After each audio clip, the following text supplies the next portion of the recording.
কাঠৰ দলং ইয়াত দিছিল ৩ নং যিখন ভোলাগুৰি আছে ভোলাগুৰিলৈ যাবৰ কাৰণে এখন কাঠৰ দলং আজি প্ৰায় ২০ দিনৰ পূৰ্বে এখন দলং ইয়াত উদ্বোধন কৰা হৈছিল কাঠৰ দলং বিধায়ক মৃণাল শইকীয়াই বনাইছিলে আৰু তাৰ পিছত আছিলে আমাৰ সব গ'ল দলংখন লৈ গ'ল আমাৰ মানুহ পাৰ হ'ব নোৱাৰা হ'ল বস্তু বাহনি চব গৰু ছাগলী উঠি গ'ল জানে গৰু ছাগলী আজি মাত্ৰ 19 দিন হৈছিলে দলংখন হোৱা উদ্বোধন কৰা এতিয়া বহুত বছৰ মই ৰাইজে কলগছৰ ভূত পাৰ হৈছিলে আজি 19 দিন হৈছিলে দলংখন উদ্বোধন হোৱা এতিয়া ৰাইজৰ সম্পত্তি একো নাই অকল ৰাইজ 20 বছৰ মূৰত দলংখন পাইছিলোঁ আজি যে বহুত দুমাহো নাথাকিলে লৈ গ'ল নদীয়ে 23 দিন হৈছিল অপেনিং হয় 23 দিন হৈছিল এতিয়া মানুহ হৈ কিনি 12টা আহি কেনেকৈ আহিব অত্যন্ত দুখৰ কথা যিহেতু প্ৰায় 30-35 বছৰ সংগ্ৰাম কৰাৰ পিছত এই মানুহখিনি এখন কাঠৰ দলং পাইছিল আৰু বিধায়ক মৃণাল শইকীয়াই এই দলংখন ইতিমধ্যে ইয়াত দিছিলে আৰু তাৰপিছতে আমি বাৰম্বাৰ দেখুৱাই আছিলোঁ যে দলংখন কিছু সময়ৰ পূৰ্বে আমি ইয়াত উপস্থিত হওঁতে দেখিছিলোঁ দলংখন কিছু বেকা হৈ আছিল আৰু যথেষ্ট মেটেকা আৰু এইফালে জাবৰ ইয়াত আছিল আৰু জাবৰে প্ৰতিটো মুহূৰ্তত ঠেলি আছিল আৰু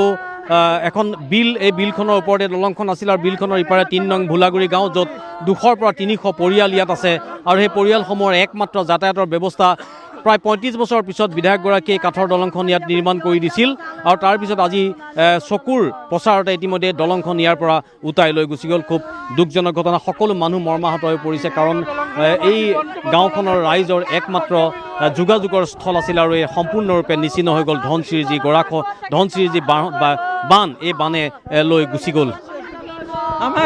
আমাৰ বহুত বছৰ মূৰত পাইছিলোঁ ঘৰে দুৱাৰে আমাৰ ধানে চাউলে চব গ'ল গৰু মৰে গুচি গ'ল বিধায়ক নহয় আমাৰ ভগৱান আছিলে ভগৱান হিচাপে চাইছিলে আমাৰ মৃণাল শইকীয়া আমাৰ ভগৱান হিচাপে চাইছিলে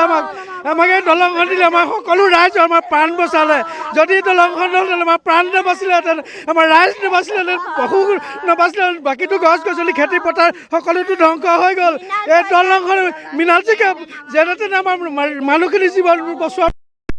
দলংখন আমাৰ বিলৰ বনাইছিলে বিলৰ জেগাত নদী হৈ গ'ল নৈ হৈ পেলাই বৈ আমাৰ দলংখন ধ্বংস কৰি লৈ গুচি গ'ল আমি সকলো ৰাইজ আজি মৰ্মাহত হৈ গ'লোঁ আমাৰ বাকী নাই আমি মানুহখিনি মৰি যোৱাই ভাল আছিলে আমি আজি ৰাইজ মৰি যোৱাই ভাল আছিলে জীয়াই থাকি কোনো কাম নাই আমাৰ আজি অহা যোৱা মানে 70 বছৰ মূৰত আমি আজি পোহৰ দেখি পাইছিলোঁ সেই পোহৰ আমাৰ শেষ হৈ গ'ল আজি নাইকিয়া হৈ গ'ল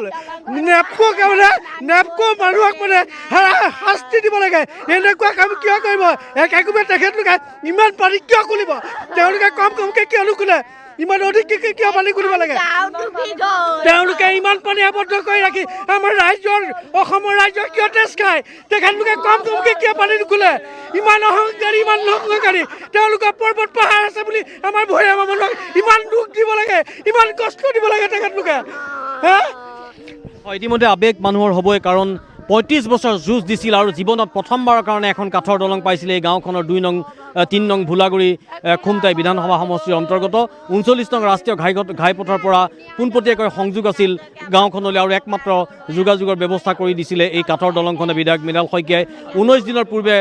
ফিটা কাটি দলংখন উদ্বোধন কৰিছিল আৰু আজি নেপকৰ যি অবিবেচকি কাণ্ড নেপকৰ অবিবেচকি কাণ্ডৰ ফলতে আজি এখন কাঠৰ দলং ইয়াৰ পৰা লৈ গ'ল আৰু অকল দলংখন লৈ যোৱাৰ কথাই নহয় দলংখন লৈ যোৱাৰ লগে লগে 200 পৰা 300 পৰিয়াল থকা এই গাঁওখন সম্পূৰ্ণৰূপে বহিৰাজ্যৰ লগত যোগাযোগ বিচ্ছিন্ন হৈ পৰিল কেনেকৈ এতিয়া এই গাঁওখনৰ লগত যোগাযোগ হ'ব ইফালে সেই গাঁওখন সম্পূৰ্ণৰূপে বানত ডুবি আছে তাত সকলো ঘৰ দুৱাৰ পৰা আৰম্ভ কৰি সকলো সামগ্ৰী ইতিমধ্যে বানত শেষ হৈ আছে ভূতৰ ওপৰত দানা পৰা দি যিখন দলং আছিল দলংখন ইয়াৰ পৰা লৈ গুচি গ'ল আৰু দৃষ্টিগোচৰ কৰিব নেপকক কাৰণ নেপকৰ অভিযোগ কাণ্ডৰ বাবে এনেধৰণৰ ঘটনা সংঘটিত হৈছে মানুহখিনি ইতিমধ্যে পণবন্দী হৈ পৰিল ইটো পাৰে যথেষ্ট মানুহ আছে সেই মানুহখিনিক এতিয়া উদ্ধাৰ কৰাৰ কথা আছে অকণমান দলঙৰ এটা অংশ কিছু আমি লাগি থকা দেখিছোঁ তাত সেই মানুহখিনি ৰৈ আছে মানুহখিনি শীঘ্ৰে যদি তাৰ পৰা উদ্ধাৰ কৰাৰ ব্যৱস্থা নকৰে তেতিয়াহ'লে হয়তো দলংখনৰ লগত মানুহখিনি উঠি যোৱাৰ সম্ভাৱনা আছে সকলো জেগাত পানীৰে পৰিপূৰ্ণ হৈ পৰিছে মাত্ৰ কাঠৰ দলংখনত ৰৈ থকা মানুহখিনিকে এটা ওখ জেগা আছে আৰু সেই ওখ জেগাৰ মানুহখিনি শীঘ্ৰে তাৰ পৰা উদ্ধাৰ কৰিব লাগে আৰু